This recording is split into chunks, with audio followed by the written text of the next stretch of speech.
Hi there, are you curious to find out something you didn't even know about yourself just an hour ago through writing? If the answer is yes, this exercise is for you. 2 lists and 2 time on stopwatch, and something that you will find out about yourself through the practice of writing.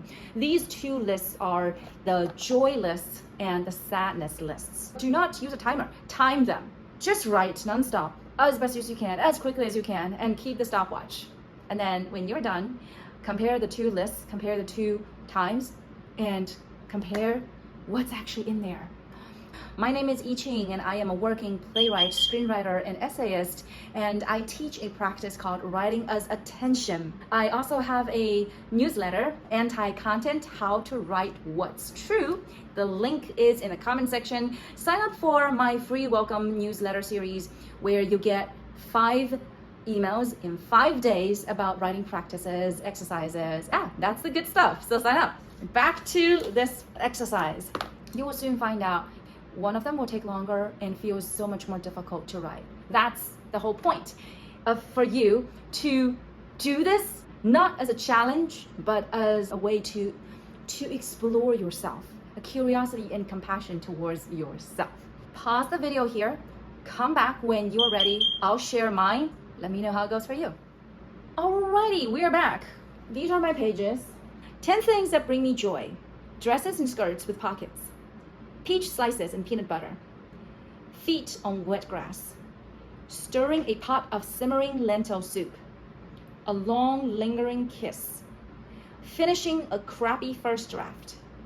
An intellectually stimulating conversation. Biting into al dente brown sugar boba. Squeezing my dog's flappy ears. A specific, punchy, funny sentence that hit the laugh spot. Those are my 10 joy list. It probably took me 3 to 5 minutes to complete. Yeah, I didn't use a stopwatch myself, my bad, because I only knew that that was important in retrospect. And every single sentence in this list was specific, was an image. Just reading them now gives me an endorphin kick. That's how I know it's working for me, because I'm actually feeling it. It's specific, it totally brings me back the memories, it brings me joy, it makes me feel good. That's really the criteria of good writing, good sentences. Now, let's compare the sadness list. 1, people who see me but can't meet me. 2, my parents don't speak English, so they wouldn't understand my writing or jokes. 3, bad things happening to good people. 4, animals being abused, abandoned, euthanized. 5, parents passing their trauma to the next generation. 6, wasted food. 7, giving up too soon or holding on for too long. 8, missing out on the present moment. 9, never-ending chores. 10, a specific, punchy, elegant sentence that cracked open a new awareness. Look, I did not feel sad with some of the sentences because I couldn't feel anything. They were vague, they were generic, I didn't even know why I wrote them down. And most importantly, those sentences could have been written by anyone, not me, anyone. And that's a telltale sign that that's a quote-unquote bad sentence. No judgment involved, but quote-unquote bad, meaning that they don't belong to you. You haven't made them yours yet. So how do you make them yours? This is what I did. I went back to find those sentences. For example, giving up too soon or holding on for too long. What does that even mean? I looked into it and asked myself exactly what am I trying to say, and I realized I was trying to talk about relationships. What about relationships, I asked myself.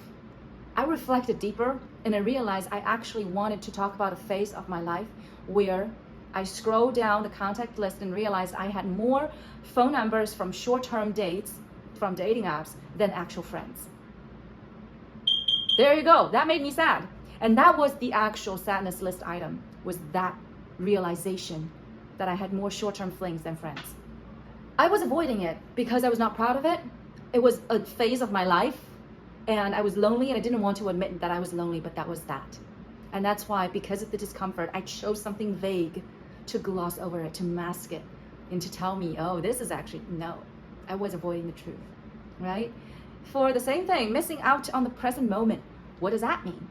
I wanted to say, sure, I sometimes feel in my head a lot, but the sentence I actually wanted to write was that I sometimes, maybe 3-4 times a year, on very lonely midnights when I did feel lonely occasionally, and I felt behind. It was not the loneliness that I described as the last sentence. It was feeling behind in life, that I felt behind, like I haven't achieved everything that I wanted to achieve yet. So that was that, the feeling behind. And I call it missing out on the present moment. No, it's not actually that. It's that feeling of, why am I still not where I want to be yet? You know? And like I said, it's an uncomfortable feeling, so I glossed over it. I just decided to just say it this way. But that was really sitting there waiting for me to see it. Parents passing their trauma to the next generation. What does that mean? I think I actually wanted to talk about, I still feel the impact of my childhood trauma despite years of hard work. I worked through most of them. But I mean, everybody has it. It has some sort of impact on you. So I asked myself, what exactly do I want to write about? Do I have an image? Is there an image that I can describe that will instantly pull me back to that emotional state? I found the image. What really made me sad and perhaps angry is that now young parents give their phones to their children instead of talking to them, reading to them, engaging with them. They give them their phones. So they would play whatever that's on their phone, and they would be on the phone and not paying attention. That's so sad. And that's neglectful parenting. And I think that makes me sad, because my parents also neglected a lot of my emotional needs as well. So I think that's where that was coming from. But once I swapped in that image, that parents pushing their phones to their kids, ooh, I start to feel it in my body. And that's what this exercise has made me realize. All these uncomfortable feelings that I chose to ignore or to suppress, they would surface.